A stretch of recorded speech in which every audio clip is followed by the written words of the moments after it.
How you guys doing today? It's Anthony Gangi. Welcome to another episode of Tier Talk. This video comes as a request. I'm just going to read off the request. I think it's going to be a great topic because we're going to be discussing something that is very underappreciated in corrections, and that's going to be the overnight shift. Some people call it first watch. Some people call it third shift. But having said that, we're talking about the shift that works overnight. Now, the question was this. Hi, can you do a video on behavior management tools or advice for third shift officers besides tickets when shakedowns are not an option on third shift as a tool? I'm going to bring in two experts. First, I'm going to bring in one of our regulars, Keith. You guys know him, great author of two wonderful books, plus a YouTube channel he has called Cops and Corrections. So if you get a chance, please check it out. A lot of good information there. And I'm also introduce you to Jess, but first I'll start off with Keith. Keith, you mind introducing yourself to our audience? Yeah, I'm Keith Helwig. As Anthony said, I wrote a couple books about corrections. I worked in corrections for 36 years, retiring as a captain from the Wisconsin Department of Corrections. For 23 of those 36 years, I also worked as a police officer. And even though I'm retired from full-time in corrections, I still work for a couple small police departments just to keep busy. Someday I'm going to have to retire, but not today. Well, I appreciate you, Keith. Thank you for all you do, including those two great books. Do you mind saying the names of both your books? Sure. My first book was No Place Like Home, and the second book is called Morning Will Come. And what I like about these books, guys, they're realistic because obviously we deal with the routine of everyday work, but having said this, there's always stuff happening in the background. Doesn't matter how routine of a day it is, and these books keep your attention. Trust and believe that. Hey, Jess, do you mind introducing yourself to our audience? Sure, not a problem. Jess Maciel. I worked for corrections for the past 18 years. The majority of that time has been on graveyard shift. First off, thanks for coming on. You're going to see Jess again on the podcast. If you guys haven't had a chance to, please subscribe to the podcast. It's through Law Enforcement Today. It can be found on Spotify, Apple Podcasts. It's called the Tier Talk Podcast. It's me and my co-host, Russ Hamilton. We're also going to be touching on third shift. We want to explore this topic again because it is an underappreciated shift. So we'll share some stories, give some tips, and both my experts today do have some experience on third shift as well as myself, the overnight shift or first watch. Guys, some of the terms may be interchangeable, but be aware we're talking about the overnight shift, or I like what Jess said, the graveyard shift. So now, guys, if you haven't, the show Tier Talks to you, brave men and women that work in corrections, so please subscribe, interact, engage, comment, hit that bell. That bell's going to notify you every time I post a video. We're going to go to our sponsor. When we come back, let's discuss the graveyard shift. Stand by. I wanted to attend a university that had an intelligence program. I wanted to look at problems different. I wanted to increase my critical thinking abilities. AMU offered those avenues to expand. Obtaining your degree as an adult, you're actually paying yourself and investing in yourself. You can't put a dollar on it. It's priceless. It's something that can never be taken away from you. American Military University. Learn from the leader. Guys, inmate manipulation is a course that is highly needed. It's the process that's so slow moving and subtle that you don't realize it's happening. When inmates choose to manipulate, they manipulate our need to react. Situational awareness and insight is going to save your career. It's going to save you from doing foolish things. Listen to your gut. So the more insight we have, the more we can recognize what isn't so overt, and we can correct our behavior before we fall into a trap that we can't get out of. If you allow an inmate to pull you out of your prescribed role, you are opening up a door for a host of problems. Inmate manipulation, the psychology behind inmate manipulation. Available now. Link in description.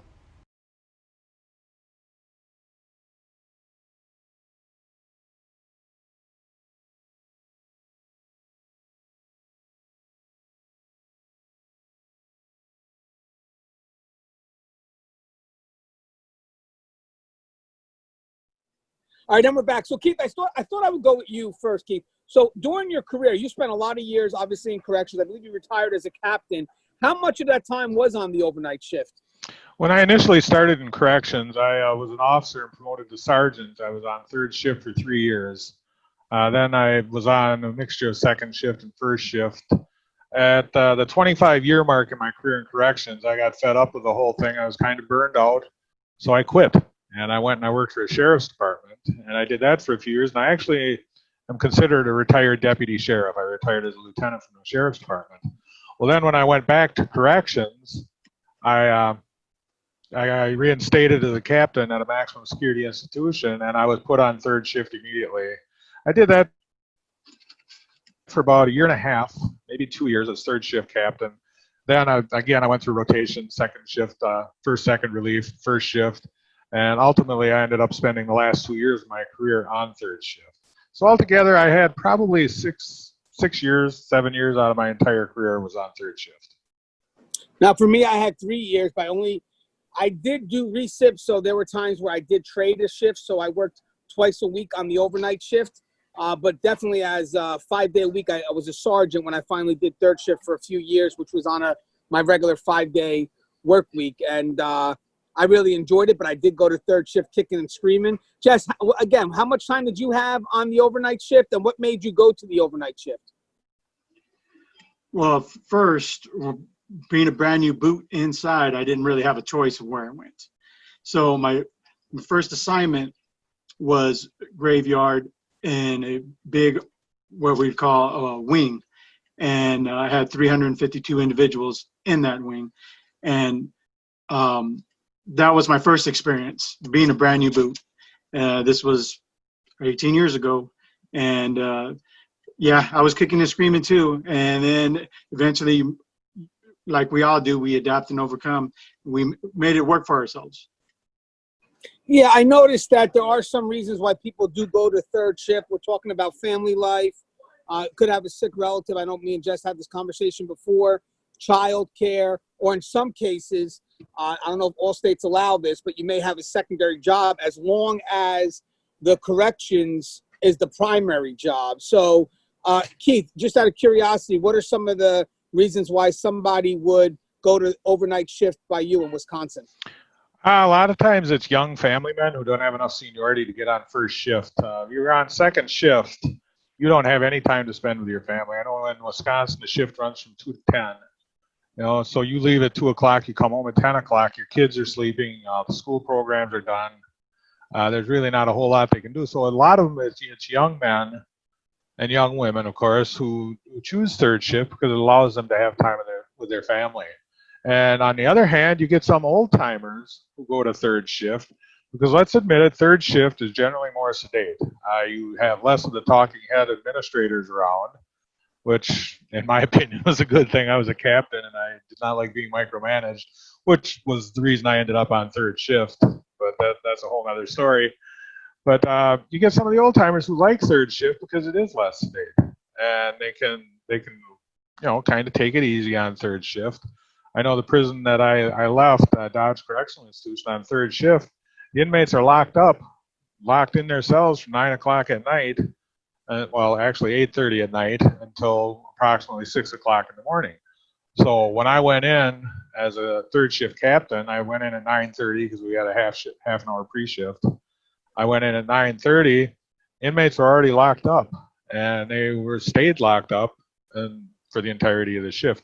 The only place they weren't locked up was, of course, in the barracks. They had more freedom of movement there, but generally we use the barracks as kind of an incentive because they did have more freedom of movement. So there's a lot of reasons to go on third shift. Now, my last stint on third shift, I went kicking and screaming too because my boss had an agenda, which was not my agenda, and I ended up on third shift. So I wasn't happy about it, but you know what? I made the best of a bad situation.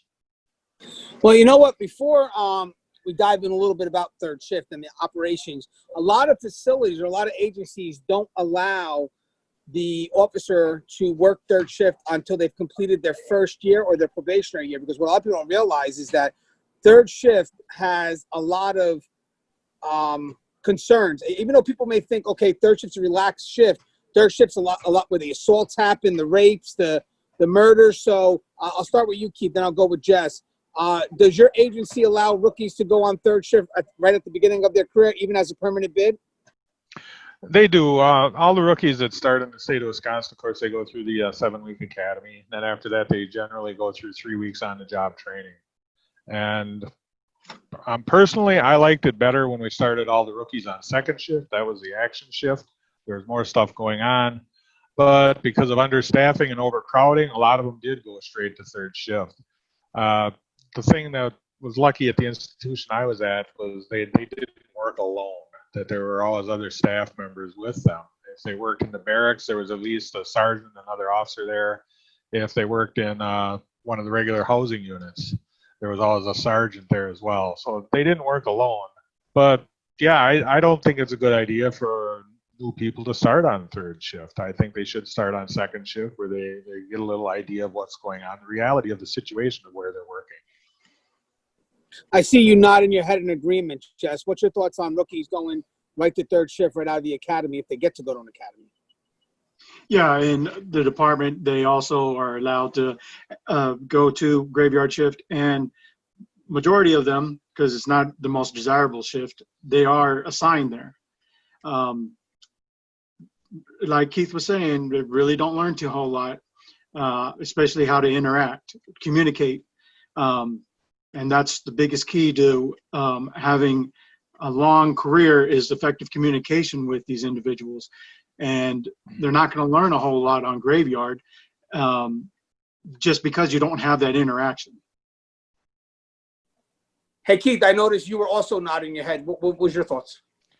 My thoughts, when I first started back when God was a kid, I was in a medium security institution, and I was thrown right into a housing unit, and I was by myself. At that time, it wasn't as crowded as it was. It was only one officer with 36 inmates. But, you know, I'm this 22-year-old rural Wisconsin kid thrown in the middle of a housing unit in a medium security prison with a lot of wise inner city cons, and it was a real challenge. It was very intimidating. They didn't have the staffing pattern they had now, so I didn't have somebody directly overseeing me. If I was lucky, I saw a couple of the roving patrols at least once during my shift, or I possibly saw a supervisor once during my shift. But otherwise, I was pretty much hanging on my own. Now, that was the bad part of it. But the good part of it is I learned how to communicate. I learned how to talk. You know, I came out of a criminal justice school, you know, to be a cop. And, you know, there's a big difference between being a cop and being a correctional officer. We're both law enforcement. There's a big difference. And I was schooled in being a police officer. Well, you know, things change up when all of a sudden you're in an institution and you're locked into a facility with 36 inmates. And, you know, that doesn't seem like a lot because I know a lot of officers who have to work in a dorm setting with 200 inmates. But when you're the only person there, you learn how to speak. You learn how to talk very quickly. And, you know, I got to add this. A lot of people look down on corrections, you know, the redheaded stepchild of law enforcement. But the best cops that I know are cops that were in corrections at one time because they know how to talk to people. They learn how to talk to people. And I think for rookies, even when you get thrown on third shift, you learn how to talk to people. Even if they're locked in their cells, they still have wants and needs. There's still medical issues that arise. As you said, there can be fights, there can be assaults. And you have to learn how to deal with that stuff. And because of the minimal staffing, a lot of times you have to learn how to deal with it on your own for at least a couple minutes until backup arrives. So, you know, there are good things about third shift as far as learning for new people. As I stated before, I still think second shift is the preferred shift to put new people on to get their feet wet. I do agree. I know, like, especially with second and first shift, you get to understand the operations, you know, how the different department works, basically facilitate movements, which is a big part of it. But there is a little bit more of an interaction when you have the inmates out and about, as opposed to hopefully overnight when they should be locked in or within their respected areas. And I like what you said, Russ, about how important, I'm sure you spoke with Russ. I like what you said, Keith, about that how important communication is, especially, you know, I wish a lot of police officers started in corrections. Trust and believe, I think it would be great to kind of step up that communication, because we can't always go to a weapon.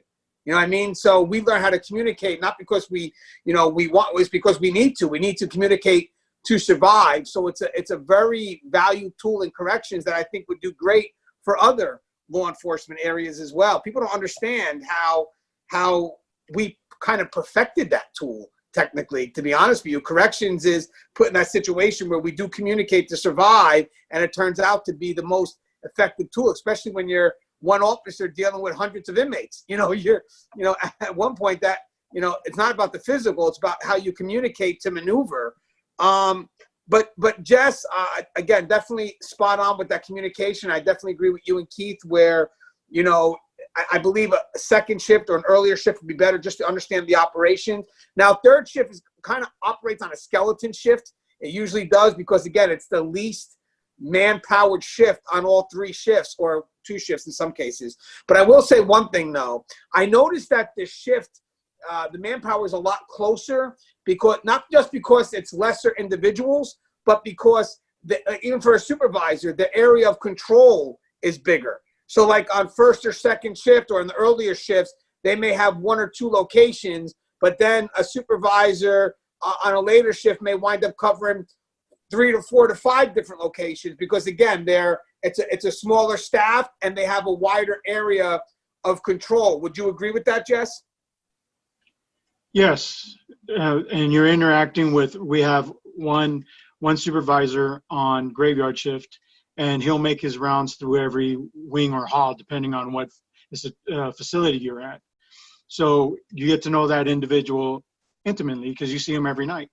And you see the other, your coworkers, they're the ones that are there at the same time as you with nobody else around. So I agree with that. You build a tighter bond with your brothers and sisters being on graveyard shift.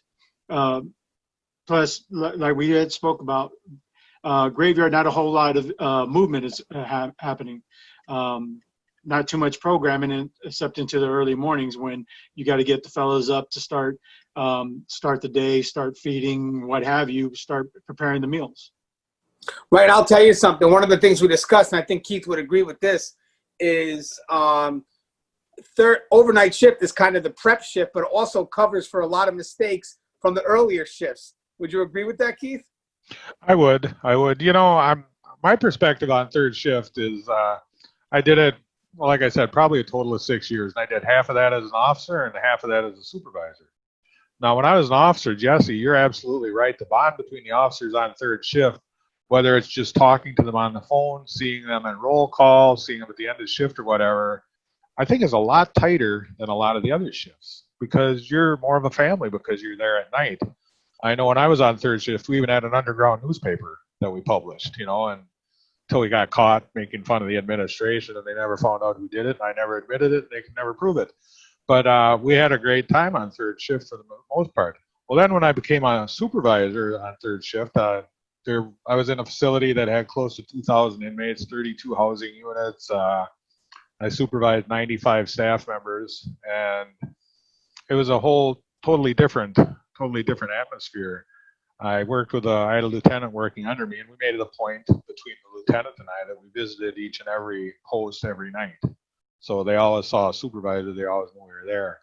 Now, as a supervisor, I really missed the closeness, because you are kind of an outsider. You're the captain, and, people are a little guarded about what they say around you.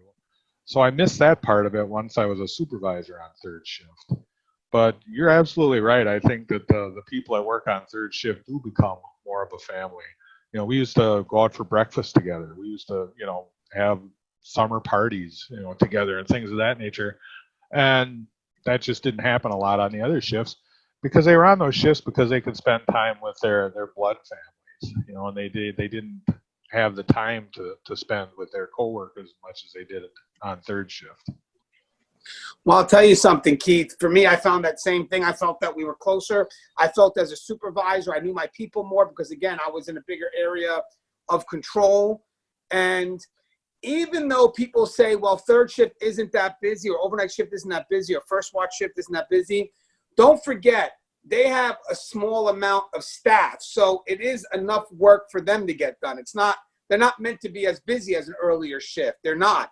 They're meant to be able to take their time and focus on the preparation for the next day, but also make sure that there's no mistakes made from the day before. That's sort of what the preparations are. So the thing is, for those people that kind of don't give third shift that appreciation or the overnight shift that appreciation, what they don't realize is that they do a lot of the really good safety and security concerns, like making sure things are locked, double checking on a lot of stuff. And then also those nightly rounds to make sure that, if you have 200 inmates in your area, then the next day you still have 200 live inmates in your area. I mean, they have a lot of responsibility that people tend to overlook because, I mean, we know corrections is forgotten, but third shift is more forgotten on top of that. Like third shift of corrections is like the shadows of the shadows of the shadows. But again, when I worked third shift, I felt that there was little appreciation. I remember someone from management sending a Christmas card thanking first and second shift and not even realizing that was an issue. And what's funny is, even though a lot of us will say we want management around, they got to be on the floor, they got to be, interacting with us. I remember when management would come around on third shift, you didn't want them there.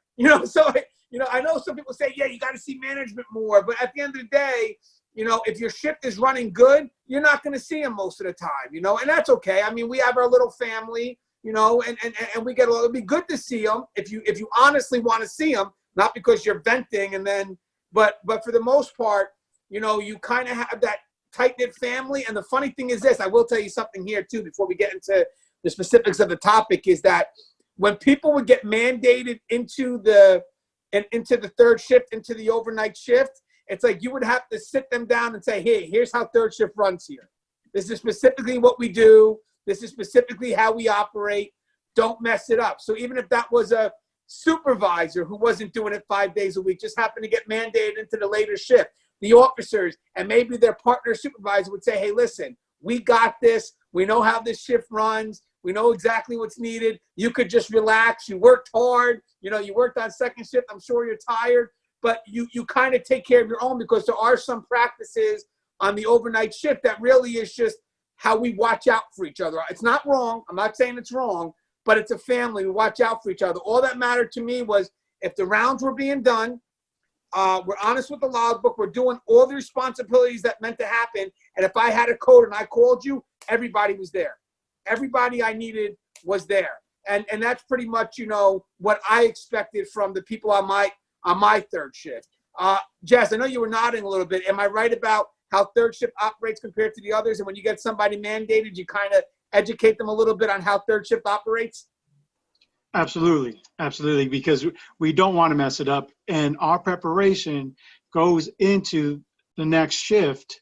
And if it's not successfully done, there's a delay in program. And the population is going to get upset because there's any little deviation from the norm is going to throw them a little bit out of whack. And we don't fail ourselves. We don't fail our brother and sister. So when we see somebody struggling, we're going to go over there and assist them. But let me go back a little bit. With getting mandated, now what brings graveyard shift a little bit closer is going into the next shift is usually the largest shift after graveyard shift. And we all share the pain of being mandated into the next shift. So we know how it feels that we're constantly being mandated to the next shift. So that brings us closer when you feel each other's pain, when you know, hey, you know what, my partner, my coworker down the hall, he had something to do, but they mandated him, and and now I'm up, and I'm going to feel that pain. And so we start feeling each other's pain, and if we can, we'll volunteer for that person so that that person go home and do what they need to do, spend time with their family, medical appointment, what have you. All that kind of stuff brings our brothers and sisters closer from graveyard shift into the next watch. You made a good point too, because obviously when we talk about mandate, we're talking about the unexpected need to work overtime. And you're right. If someone's on third shift, not because they choose to be, because they have a family concern, that's what works best. I've seen like younger people step up and say, yo, I got this, go take care of your mother, or go take care of your kids. There was a bit of a unity there where I'm sure it's there on first and second as well. I would never say it's not, because we do always have each other's back, but I definitely saw it a lot on the overnight shift. But again, maybe because I knew my people a lot more, because again, it's just a smaller shift. But I'm sure you saw the same thing, Keith, because you would have to deal with a lot of overtime as well. You have a smaller shift that's got to go into a bigger shift. So, and talk about a tough double, working from a slower shift and then having to pick up the speed for the first shift where everything's moving. Very tough double. Oh, it is. It is. And it got to the point when I left where I was regularly ordering anywhere between 15 to 20 officers over for another shift because we were so short-staffed. And we had it was part of our policy and procedure that they could only be ordered 2 days in a row. So then that third day they were off. And a lot of times we had some people who were getting ready to retire, so they would take the overtime. But a lot of times people would step in and help out, particularly if they knew there was something going on. And if I called up an officer and said, I got some good news and bad news. The good news is you're going to be making good money. The bad news is you got to stay for another shift. And they said, yeah, geez, Captain, it's my daughter's birthday today. And I tell them, I'm really sorry, but I got to do what I got to do. Well, if I knew another staff member who might be willing to take that, I would call them up and say, hey, Harry, it's his daughter's birthday today and he really needs to be home. Would you be interested in working, at least half his shift? Because we could split the shifts. And a lot of times that worked out, so you would help people out as much as you can. I hated ordering people. I was a blue shirt for 17 out of the 36 years. And I knew what it was to get ordered on your kid's birthday. I knew what it was to get ordered on Christmas. It sucks. Everybody has a life, and everybody, enjoys that. And I think on third shift, once again, it goes back to being more of a family, than just coworkers. People do step up a little bit more to help out. Yeah, and I like what you mentioned about the split of shift. Sometimes when you have that person that's working third shift into first, that is a very hard double, or the overnight shift into the earlier shift. It's a very hard double because no matter how much, you can't really prepare yourself to work overnight. I'm sorry, your body is just not meant to stay up that hour and then have to go ahead and then try to get that energy to survive another full shift. In our case here, let's say from 6 to 2 or 5 to 1, and it's very tough. But we would have some management that would maybe, hey, do me a favor, can you stay for just half the shift, because it may be easier to get people to work overtime when you call them a little bit later. So I may not be able to get anybody at 3, 4 in the morning, but maybe I can get somebody at 8 or 9, or I could start pushing it to second shift. I could start requesting people from the second half of the shift to start coming in because, they may want to come in early and collect a few hours. But we would try to do that. You would try to, because that, again, very tough double, especially if now, how do you get that sleep? Like when you're working overtime from, let's say, again, some facilities operate differently, so forgive me, guys. Some only have 2 shifts, but I'm talking about 3 shifts here. If you get mandatory from first to second, you may still be able to get that sleep because, again, shift ends at, let's say, 10 hypothetically or 11. You can still get a few hours. But even if it's only 3 or 4 hours, it's still more natural to go to sleep from 12 a.m. to 3 to 4 a.m. than it is for you to try to go to sleep at 11 o'clock, in the afternoon or whatever, early or late morning, and then have to get up. It's just the day's going, and it's just, and sometimes you also feel guilty about staying asleep that long because your family's doing things. I remember when I used to work doubles or when I worked third shift for that brief period of time, I never got 8 hours. My mom would watch my child. She did help me out. So I would make it home around 6:30, give or take. And then I would wind up getting up every day around 10 or 10:30 because I wanted to, I couldn't find myself sleeping at 3, 4 o'clock in the afternoon, no matter how tired I was. I just thought I'm wasting my day. I'm wasting my day. I'm wasting my day. So I would really make that sacrifice and only take that couple of hours so I can be active during the day. But that was my choice. I know some people choose to, hey, I get home at like 6. Maybe they take their kids to school, do whatever it is, and they try to get their nap around 10 and get up again around 3 or 4. For each his own. But my normal routine was I really denied myself the hours. So it wasn't something that I didn't do past 3 years. I did do doubles that put me on third, don't get me wrong, but as a shift 5 days a week, I didn't do it past 2 years. I don't think I could have lasted that long with the amount of sleep that I was denying myself. But I'll start with Keith first before we get into answer that question. But what was your schedule like? So when did you get out of work and how much sleep did you get a night? Well, when I went on third shift when I started on third shift as an officer, I would generally get home about 7 o'clock in the morning. I lived an hour away. And, you know, I was young, so I went to bed, and I usually got up about 3 in the afternoon when my wife got home from work. Now, later on in my career, you know, my last couple of years as a captain, I was also working as a police officer. So there were times where I would get done at 6 o'clock in the morning, and I'd have to go on the road from 7 until 2, and I would do that, and then I would get home and I would sleep until from 2 to 8 and get up and do it over again. So I was surviving on about 6 hours sleep. And actually I had 2 police jobs at that time too. There were times where I had to make sure I was wearing the right uniform. I recall one occasion where I got home in the afternoon and I laid down to take a nap, and my alarm, you know, and I set my alarm. The alarm went off. I got up and I went and took a shower and put my uniform on and everything else. Went out. My wife and kids were sitting down for dinner. I thought I had to go to work, but I didn't. But I was so screwed up. And, you know, they all looked at me a little weird because here I was all showered and shaved and ready to go to work, and I didn't have to. So yeah, it can really screw up your schedule.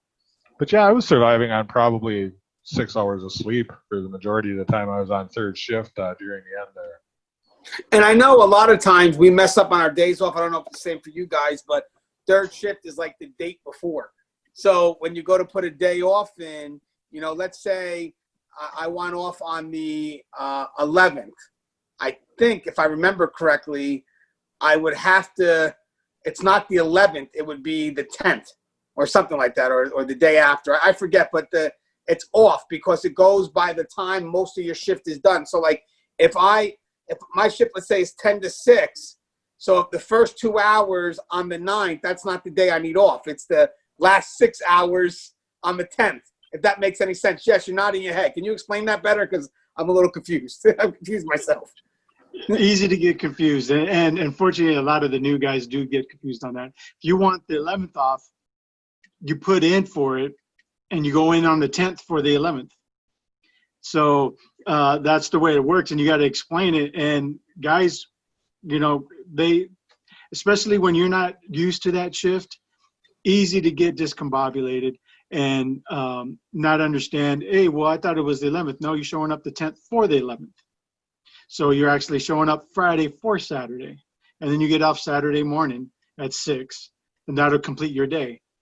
And then it takes a little while to get used to, but once you start getting used to it, yeah, it's not too bad. But the sleeping aspect and coming up with your own program, yeah, that's really tough, really tough. 6-7 hours was the max, absolute max out I used to get. And then you go do it all again. And if you get mandated, boy, your body's just screaming for some sleep. Staying up all night and then into an active shift like you were speaking about before, graveyard where not very much is happening, and then you get mandated to the next shift where you have to unlock all the doors, get these guys to school, to work, to yard, to their medical ducats, whatever, what have you. And all the time your body's just like winding down. This is the time I usually sleep. But you got to fight that and stay awake and keep your wits about you because, yeah, it's a dangerous place. And we can't become complacent on that, thinking, well, you know, I'm used to graveyard shift, it being nice and quiet. And then you're thrown into, hey, well, get this guy off the tier. He needs to go to medical. This guy needs to go to work. Why didn't this guy go to school? What have you. So, yeah, your body's screaming at you the whole time. This is not natural. I'm supposed to be asleep at this time.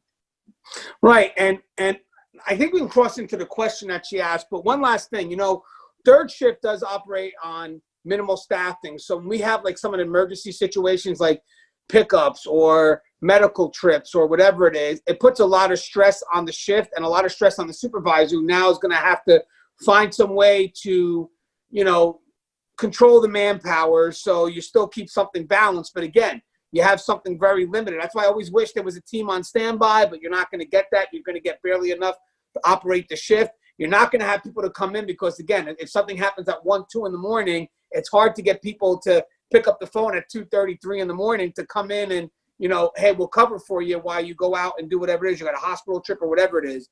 One of the other concerns is also the reason why you want to keep these areas secure. Now, you do have a dorm. That's tougher to deal with because it is an open area. And what we would do is you would want to limit the foot traffic in a dorm on third shift because you don't want to be opening that area up as much. You want to limit how much you open that up. So, like, as a supervisor, you may do one tour of, maybe looking at the unit from the outside and maybe one physical tour of you going inside and really checking the bed. And maybe the officer would go through some type of walkway, but you don't want to open up those dorms constantly because, again, the shift could easily be taken over. So it's very limited traffic on those open areas. I mean, that's key, that's key. And then for the ones that the lockdown areas, you want to be very careful every time you open up a cell door because, again, you have limited manpower. So you may not, like on earlier shifts, if I got to open up the cell door, I can maybe easily get 5 people next to me, not a problem.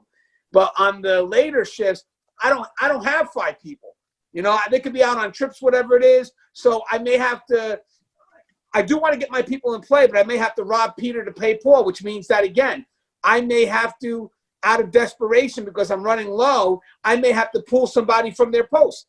I may have to make a decision now on another shift I wouldn't have to as a supervisor, because, again, the minimal staffing. I mean, there's been a lot of times where you can have something out, it cuts your manpower by, let's say, 3 or 4 people, which is drastic on an overnight shift. And now all of a sudden, while they're out, you could have a code in, let's say, a locked cell, and I don't have enough manpower, at least defined by policy, but really safety and security-wise, to pop open that cell door. So I may say, hold on, guys, I may have to, and justify it, pull from a unit. Because, again, I got to open up that cell door. The greater consequence would be if I don't open up that cell door with the right amount of manpower to handle that situation. And Keith, I'm sure you as a supervisor, we'll start with you first before we go into this question is, on third shift, I'm sure you had a lot of situations where you felt, what, I don't have enough manpower to do this, so you're going to kind of have to rob from Peter to pay Paul or kind of create something and just have to explain it later on, correct? Yes, we had a list of designated first responders to an incident if I needed to suit up a team or whatever. I knew who I was going to be getting, but there were times where emergency trips came up. We had an infirmary at our institution, and a lot of lifers served out there, finished their sentence there. So we'd have a death, and then I'd have to get everything going on that. And that would take up a lot of time just dealing with that. But just getting people in for medical trips. We'd get a call from the Madison Hospital saying, we need this inmate down to Madison within 3 hours for a transplant. So all of a sudden I've got to get everything arranged for that. So yeah, you do rob Peter to pay Paul. We would try to call people in early if we could. But like you said before, Anthony, a lot of people don't answer their phone at 1 a.m, so it's difficult to get people in. So yeah, you do have to rob Peter to pay Paul. It's just the way it works. There's really no other way around it on third shift. Right, and I will tell you one thing too. If by chance you have to do that and you have to maneuver and you get maybe an officer that's slightly resistant, that could really mess up what needs to be done because, like, well, I can't be pulled because I got to be on this post. We talked about that on the show one day where what would happen if you had to an emergency situation and you're running short on manpower when you wind up having to pull an officer from their post and the officer decides, well, I'm not going to go because this is a non-pullable post. And I'm thinking, like, well, if the supervisor gives you that order and it's justified, the emergent situation, because it's not unethical, will supersede that policy because we'll bring things in effort to bring back the policy. But at that point, that supervisor has discretion. Even though policies, they're written, don't get me wrong, they're not written in stone. As long as you can justify why the policy didn't work, that supervisor should be able to maneuver to fit the needs of what needs to be done during that emergency situation. And even though there were some people that thought that the officer would be correct, I disagree because, yes, the officer, is right to the point where it's not a pullable post, but during an emergency situation, that supervisor's order, which is not unethical, it's an ethical order, is paramount.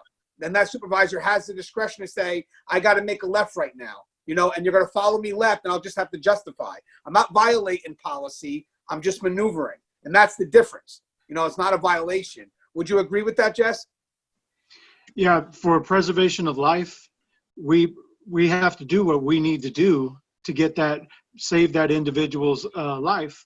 And it's somebody's loved one, no matter if we find their particular crime heinous, what have you, we're insured with the safety and security of the institution, as well as the preservation of life inside the wires and the wall. So we need to make sure that we take care of that individual, because there's not going to be a good reason why I couldn't get staff down there to save that individual's life or get him the medical care that he needed. As long as it does not compromise the safety and security overall, we'll do what we have to do. Right. There's going to be always, it's correction. You're always going to have to choose the lesser of two evils. But having you said that, where does it take priority right now? It takes priority the fact that I have to get this inmate out. So your unit's pretty quiet, you know, and then I'll be able to justify that because, again, there's an emergency situation. I don't have enough staff and I have to follow policy. So technically there is the policy that says I need a certain amount of staff to open that cell. And there's the policy that said that this post can't be pulled. I got to pick something. What's the lesser of two evils? This unit's quiet. I need this person right now. We'll deal with the consequences later. And then again, you know, if you're on the front line and you understand the difficulties of that decision, as long as the sergeant's able to justify what policy didn't work, that person from the front line should be able to say, I understood why you did that, and be able to defend you as quick to, you know, throw you under the bus. That's why you really need to have people that are in management that understands those decisions that have to be made, because not everything's policy. You know, supervisors have that discretion. Now, one of the questions that was asked that I want to address before we come to a close was, when you're limited staffing on third shift, it makes people hesitant in dealing with inmate behavior that may not be in compliance with what the facility wants at that time. And I know that for a fact. I know there are certain battles on the overnight shift that you really have to think, is this battle worth it? You know, can we wait until the morning? Because again, you may want to be quick to grab something, but in the process, when I go to grab something, is it going to put people at risk? Because again, I may not have the response team. It's third shift. I'm under, you know, so, you know, is this really that important that I should grab it now, or maybe should I wait it out? Because don't forget, you can go for something and the response team is very limited, which could put the facility in greater jeopardy, you know? So for me, I would kind of pick and choose my battles, but I think this is a very important discussion, because I think there are a lot of people here that right off the bat that would say, you know what, you got to go for it. It's, you know, the inmate's breaking the rule. Yeah, but you know what, they may be breaking the rule, but I like what you said just before about the level of safety and security. You know, would our response jeopardize safety and security? Do I have a response? I mean, think about this. If the shift is understaffed, I'm not really motivated to really take the extra mile, I'll be honest with you, because what motivates me is knowing that my staff has my back.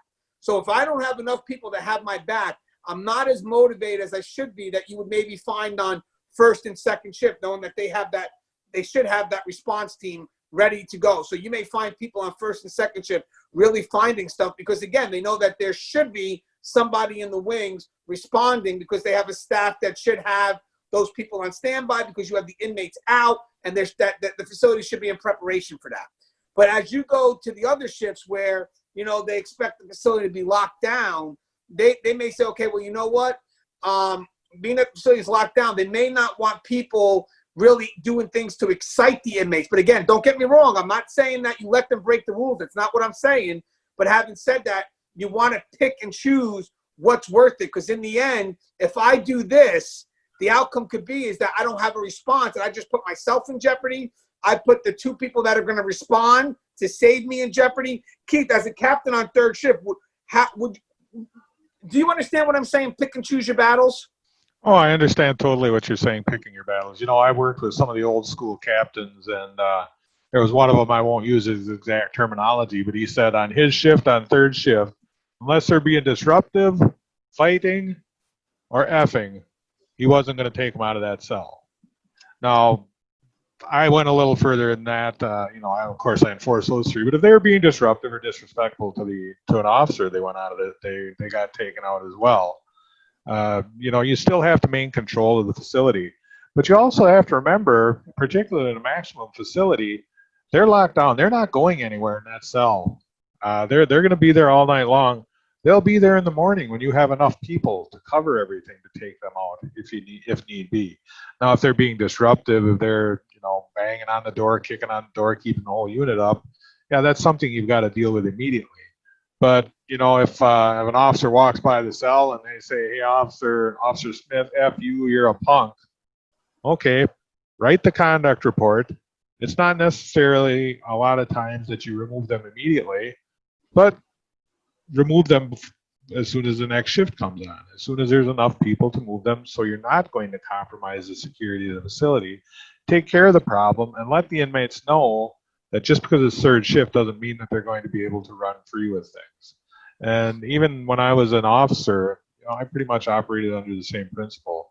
If I had an inmate that was giving me a hard time, I'd tell him right out, you know, you're in your room for the rest of the night. You're getting a conduct report for disruptive conduct, and you know they may be down to come and get you in the morning. And a lot of times that took the rabies out of them, knowing that you were going to do something about it. So yeah, you do have to pick and choose your battles. It is difficult because you are short-staffed. You know, you oftentimes don't have the people to open up the cells, and you know you've got to pick your battles. Well, one of the things that was told to me when I was new was that, Gangi, in order for you to control someone else, you have to control your environment.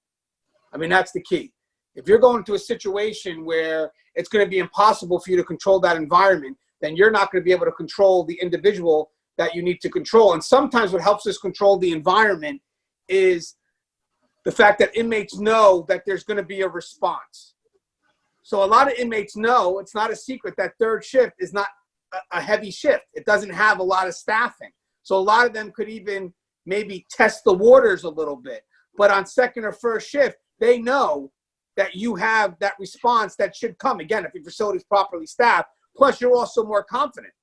I'm confident on the earlier shifts because I know I can take a little bit more risk because I know people have my back. What I mean by risk is pursuing something that has to be pursued.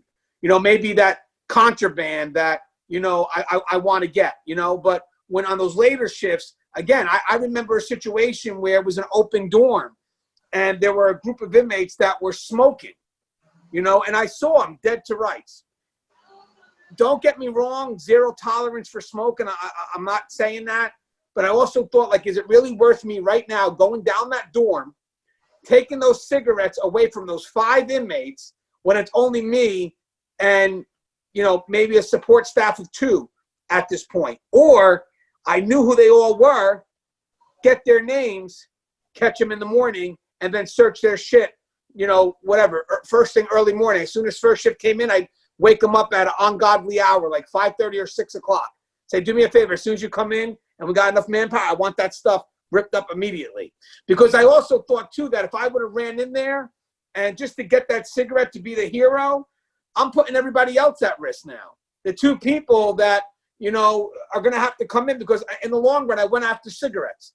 That's what it was. It's a lot different than, like you mentioned, Keith, you said it perfect. It's a lot different than a rape or an assault. You know what I mean? That's where we'll go above and beyond. That's where, okay, I don't only have 2 people, but I have to do something because even like Jess said, that's the life. That's our job. We have to save that individual. Even an inmate that's, you know, trying to commit suicide. We're going to have to get in there, even with limited staffing. There's no excuses not to. But those are battles that you have to fight. Those are battles you have to get involved in. But there's other battles where it's like, you know what? This can wait. Let's be logical. Let's think about this. Because in the end, that little effort to whatever, if it excites something and you got a team coming in, everybody gets hurt, I'm sorry, man. I may turn around and go to the officer and say, hey, listen, man, was it worth it? I mean, you got 2 cigarettes, and don't get me wrong, I know it's the job, but we have to be strategic in how we employ whatever it is we need to employ to stop the negative behavior, and we have to choose whatever battle it is because, again, we're under. But what's your thoughts on that, Jess? Are there times where you decide that, you know what, this could wait? Absolutely. You do you calculate your options and move forward from there. If they're harming themselves or if they're in a cell and they have a cellie and they're harming their cellie, then we're going to go over there and preserve life. If they're just mouthing off, you know what, well, there's tomorrow. And you got to have thick skin. And to work inside these institutions, you need to have thick skin. So don't let them get to you about, you know, talking trash to you.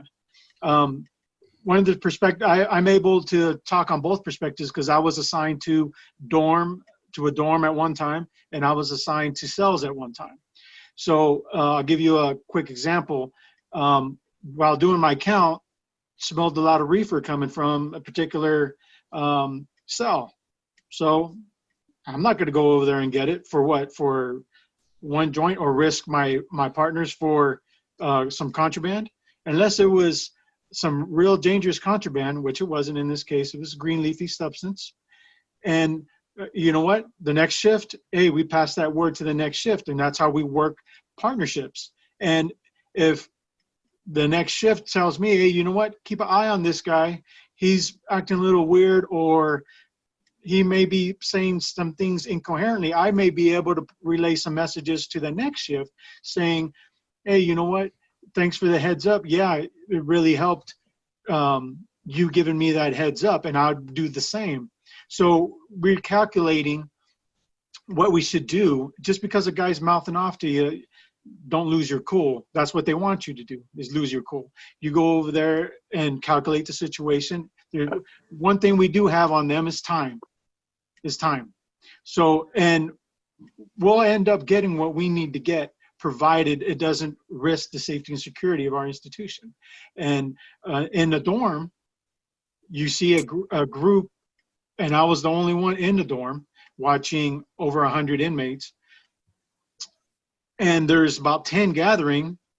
You're not going to compromise yourself or your response staff for, it may have been they were drinking some Pruno. Well, you're not going to go over there and risk yourself and your response staff over Pruno. Jot it down, see all the individuals involved, and then you could go and have a conversation. More than likely, they're going to have a big old batch of Pruno somewhere. And then you'll be able to give them the conduct report, see what it sticks to. Once they start seeing, hey, you know what, this guy, he's on top of his stuff, they're not going to do it. And obviously blatantly like that.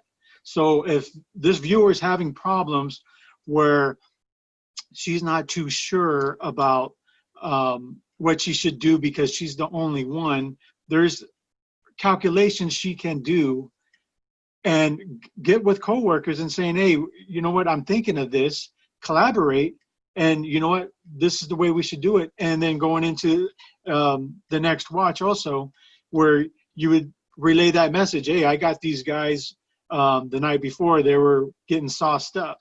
So, you know, there might be something for us to find in their general area. Right, and I also like the fact that you're relaying the message. Maybe also tell the supervisor, obviously, that this is what you're seeing. And Keith, as a supervisor, real quick, I'm sure you would, I like something that Jess said that's so key, and I hope people listen to that, was, you know, when it comes to the contraband, you don't want to seize the contraband in a manner that affects the safety and security of the facility. As a supervisor, Keith, how do you take that piece of advice? You know, I always operated under the greater danger theory, and I do that as a police officer. Well, by my taking action, am I creating a greater danger than is created by allowing that action to continue for that course of time? You know, I can use an example. I had a ride along with me when I was working patrol, and it was raining, and a car went by us at about 80 miles an hour. We were going 55 miles an hour the other direction, and he said, you know, and he still called me captain because he was one of my officers in prison. He said, well, Captain, aren't you going to go after that guy? And his name was Anthony, coincidentally. I said, you know, Anthony, I could do that. I could turn on the reds. I could hit the siren. I could go after that guy. But by doing that, I'm creating a greater danger than that guy is by speeding. You know, and you have to consider the same thing in a prison. Are you going to be creating a greater danger by, like you said, going in there and getting that Pruno, or going in there and getting that dope? Are you creating a greater danger at that moment? You said it before. You hit the nail on the head. We have time. They're going to be there when the next shift comes on. As long as we relay that information and we take action on it, and the inmates know that we're going to take action on it, you don't need to go busting down the door for every little infraction. You know, I always had a saying that if you can't run it, write it. Meaning, you know, we had officers that would write down every single infraction. Well, that didn't get them any respect, because you still need to run your unit. But you've got to consider like I said, the greater danger as you're taking action, going in there to get that pruno from, a dozen inmates who may be drunk on this stuff and are going to fight like hell because you're taking away their good time. Is that worth it? Or is it better to wait a few hours till you have help to get in there? As long as you know who's doing it, they're not going anywhere. If you think about what we just discussed just now, think about this, right? Just with the time, right? Wait your time. Be logical. Be safe with that approach, and then also, is this going to conflict with safety and security by me going after that? And then Keith, how you compliment it by saying, is my need to get this going to make it more dangerous? Because that's another thing. I mean, I'm sure, like, if I had to throw myself into a situation because an officer couldn't plan something out a little better, that may cause a little rift between me and that officer. And I would like to think you would have some good administration that would actually listen to that and say, you know what, hey, listen, before you went in there, did you think about what the consequence was going to be? Or were you so focused on the contraband that you lost focus on the bigger picture? Because the contraband's immediate, right? But I like what you guys are saying, but there's a ripple effect. There's a ripple effect. So if I'm going to go seek that contraband, is there a greater danger? Am I risking something else? Or, like you said, when you're middle staffing, can this wait? Like, even when I spoke to that officer the one time, I said, you know what? We'll get him in the morning. We'll search him at an ungodly 5:36 in the morning when I have the staffing. It doesn't mean it didn't go unnoticed, because those inmates are going to know I saw it. I was just more logical in my approach. And sometimes I like what Jess mentioned too. Maybe they want you to see it. Maybe they're testing you, or maybe they want you to react because they know you're vulnerable. You don't know. So again, you have to kind of take a step back and play it out. Really get yourself in a good position where you feel comfortable and you know that you're not putting your fellow staff at risk. I hope we gave this young lady enough. I hope that she got what she asked, and I do have got the answer she needed. I do have another question that was sent my way. I'll probably hit it up on Tuesday because the person has an interview on Thursday. So I don't want to ask it here. It's going to need its own topic. It's a very long question. But would you guys like to say anything in closing? Jess, you have anything in closing? I appreciate you having me on the channel. It's a pleasure being on and discussing the issues on the forgotten shift, graveyard shift, and it was a pleasure. Well, Jess, it was a pleasure having you. Now, don't forget, Wednesday night, 9 o'clock Eastern Standard Time, we record it again, but we're going to cover it a little bit more in depth. We'll have Russ on, and I don't know if Keith wants to join in on the discussion. Maybe we can make that happen. It's for the Tier Talk podcast, which will air not this Friday, next Friday. But thanks for coming on, Jess. I appreciate you, man. It was great meeting you, Jess. Nice meeting you, and I appreciate all the work you guys do to get corrections the deserved recognition it deserves. Well, we're all in it together, brother. And we appreciate what you do, going behind that wall, doing that work, brother, even on the graveyard shift. We appreciate you. Hey, Keith, do you have anything you want to say in closing, my author and YouTube influencer?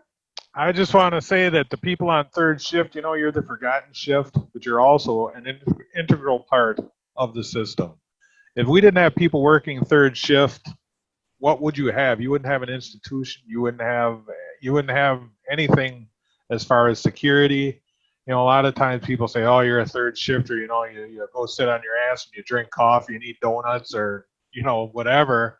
But the fact of the matter is you have an important job on third shift. You still have to maintain the security of the institution. You still have to maintain the safety of inmates, and you have to maintain the safety of staff as well.